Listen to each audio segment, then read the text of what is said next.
como agradecer o que fez por mim e pelo que fará. Somente um Deus assim é capaz de amar um pobre pecador.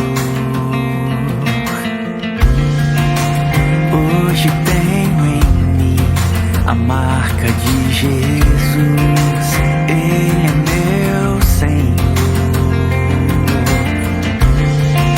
Sirvo com paixão e estendo as minhas mãos, vivendo a compaixão.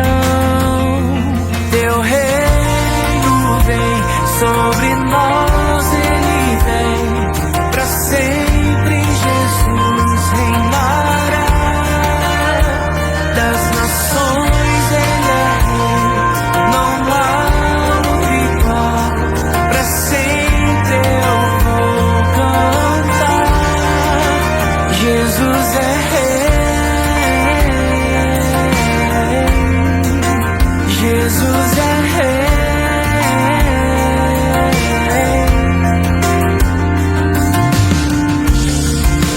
Hoje tenho em mim a marca de Jesus, Ele é meu Senhor.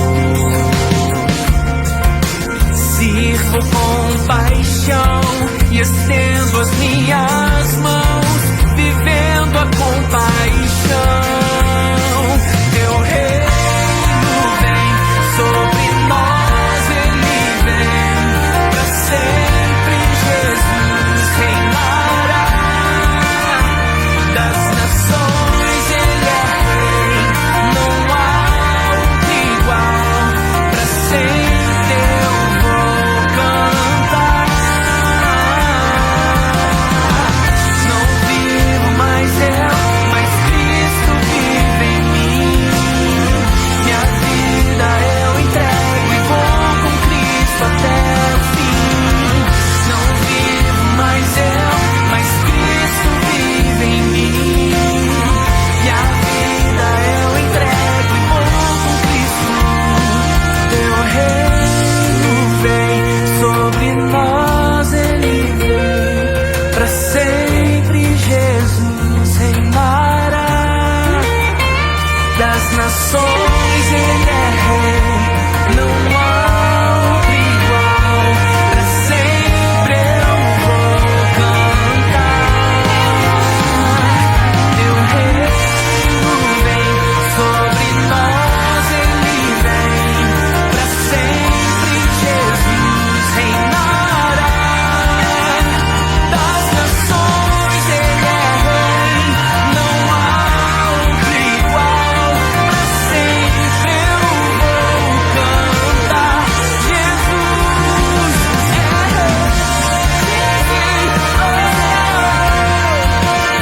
Jesus é rei, Jesus é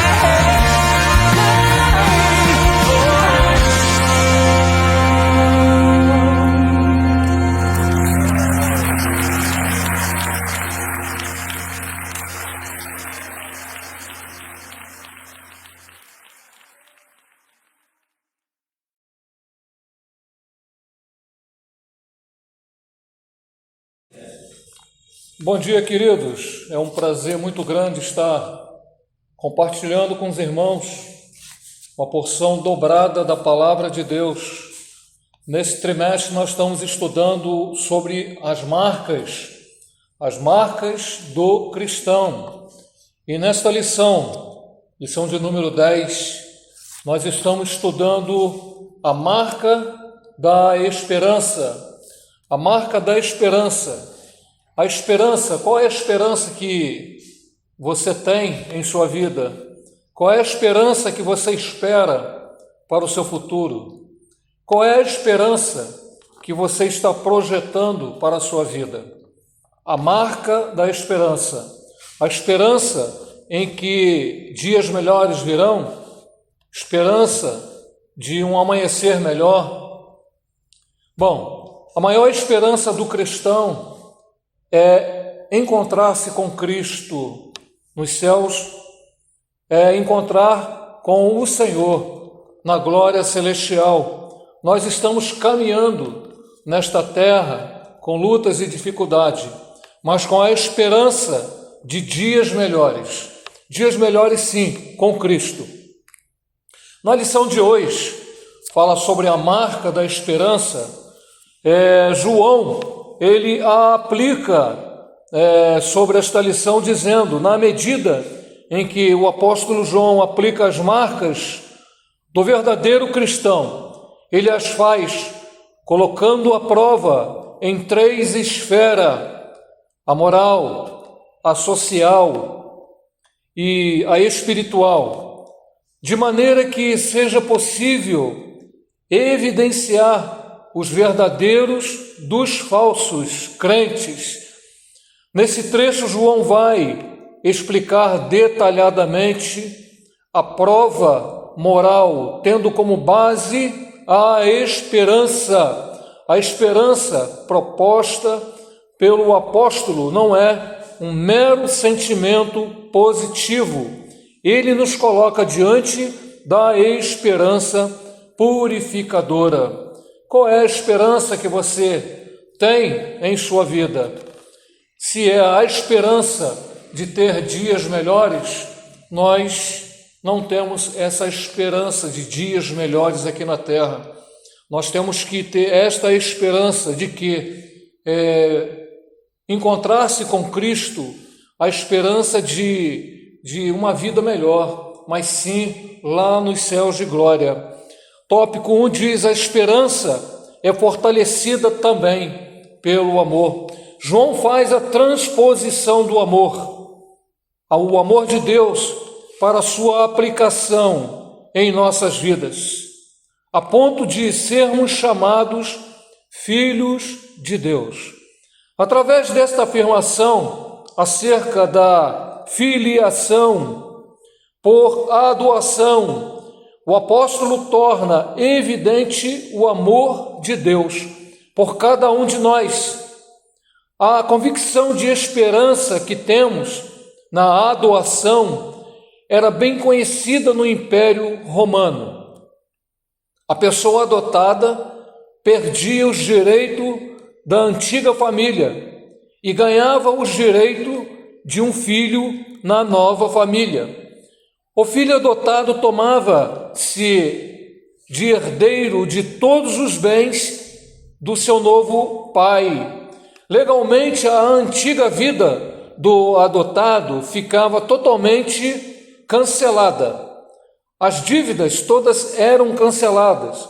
O filho adotado era considerado uma nova pessoa. Aos olhos da lei, pessoas adotadas era literalmente filho do novo pai. Interessante, né?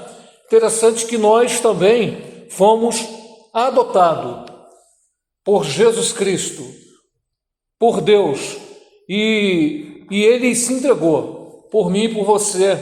Nós fomos comprados com o sangue dele derramado na cruz. Uma vez que nós tornamos filho adotivo de Deus, nós passamos a desfrutar dos benefícios da nova filiação e nos transformamos em cidadão do reino de Deus. Por outro lado, isto nos converte em estrangeiro no mundo. Diante desta verdade, cada cristão vive o paradoxo do jamais, ainda não. Isto é, recebemos a nova natureza em Cristo e somos cidadão do reino de Deus.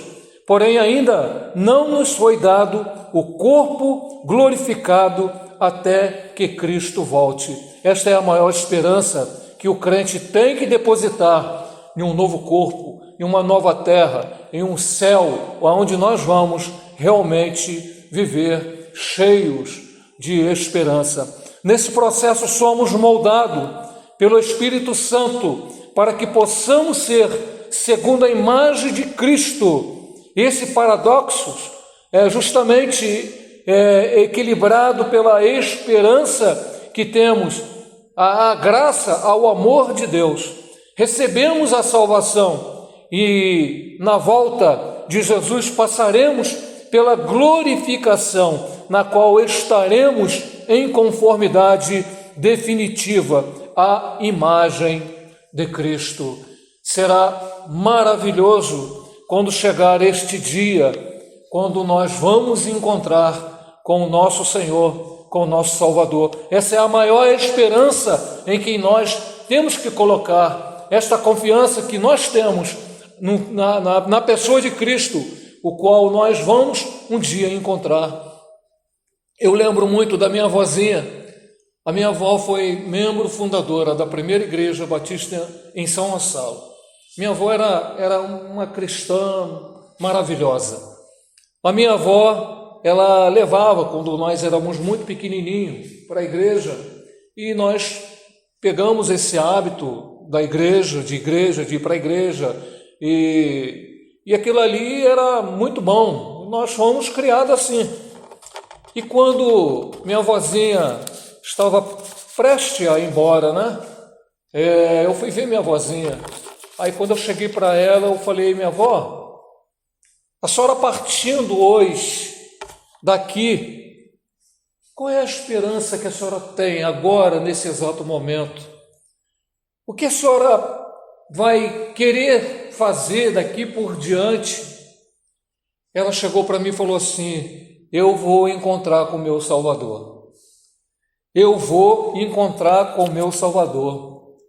Isso é uma esperança que nós trazemos dentro de nós, a esperança de encontrar o nosso Salvador.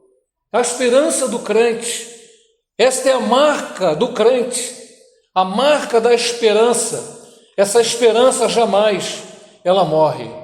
Nós podemos perder a esperança por dias melhores na terra, por homens que prometem fundos, prometem coisas boas, mas fica só na expectativa.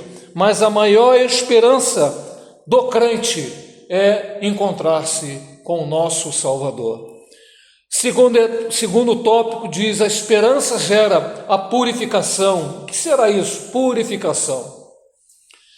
Como temos afirmado, João fala da esperança purificadora, a qual é o resultado direto da filiação. Todos cristãos tornam-se filhos de Deus, reconhecem o seu grande amor e por isso deseja agradar ao Pai. Para isso, obedece a Ele e assim purifica-se viver na realidade da volta de Cristo. Faz diferença na conduta de cada cristão, já que prosseguimos sob o desejo de sermos semelhante a Ele. Para mim, não é interessante a gente falar com uma pessoa que nos conhece, que nós somos isso ou aquilo, se nós não apresentarmos a nossa identidade, a nossa ideia do qual nós temos sobre ser cristão, a nossa ideia de ser uma nova criatura, ideia de que eu não posso utilizar de frases ou palavras que não condiz com o que eu sou. Nós conhecemos várias pessoas no nosso meio de trabalho que as pessoas se identificam como cristão, como membro de X igreja, membro de igreja B, igreja C, mas o frasear dele, o falar dele, às vezes sai coisas torpes, coisas tortas, palavras que não condiz com o que ele está dizendo que é, palavras que machucam o nosso ouvido, né? Imagine o ouvido de Deus, não traz a marca de Cristo, a marca profunda de Cristo, a marca da esperança, a esperança da salvação, da vida eterna. Então a gente convive com muitas pessoas assim, a gente procura se policiar naquilo que a gente fala, naquilo que a gente faz, naquilo que a gente se procede.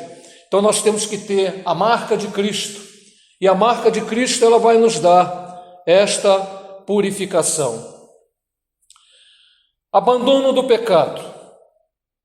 Não podemos falar sobre esperança e a salvação sem falar no abandono do pecado. Observe bem o caminho didático, é construtivo, utilizado pelo apóstolo. O verdadeiro cristão baseia-se na sua vida, na verdade que é a Bíblia, conforme visto na lição anterior, permanece nele, desfruta-se de uma viva esperança e assim purifica-se, o que resulta de maneira direta no abandono do pecado. Embora nenhum de nós esteja livre do pecado, fato que o próprio João afirmou na sua carta, não há aqui uma contradição, mas um detalhamento do que diferencia o verdadeiro dos falsos cristãos. O pecado é um acidente no percurso e não uma prática habitual. Uma vez que o verbo praticar transmite a ideia de alguém que tem no pecado um hábito, portanto, o pecado que é transgressão da lei deve ser abandonado pelo cristão. Mas muitas pessoas esquecem disso, de largar, de abandonar os velhos costumes, as velhas ideias, as velhas concordâncias, as velhas, vamos dizer, as velhas palavras. Aquelas palavras ficam roendo na mente das pessoas, que por hábito elas têm de falar algumas frases que não condiz com a nova vida. É preciso mudança, e uma mudança radical, uma mudança de gênero, uma mudança de vida, enfim. Quando a gente aceita Cristo, esta mudança ela tem que vir por completa. Esta é a marca do cristão. É deixar tudo para aquilo que a gente fazia, deixar tudo para trás. Os velhos hábitos, os velhos costumes, as coisas que nos machucavam, largar para trás. A Bíblia fala: eis que tudo se fez novo. Tudo se fez novo quando nós, de coração, aceitamos a Cristo e deixa que a nova vida ela se transpareça no mundo e aonde nós estivermos. A marca do cristão. A marca da esperança gera no cristão o desejo de imitar a Cristo e sua justiça.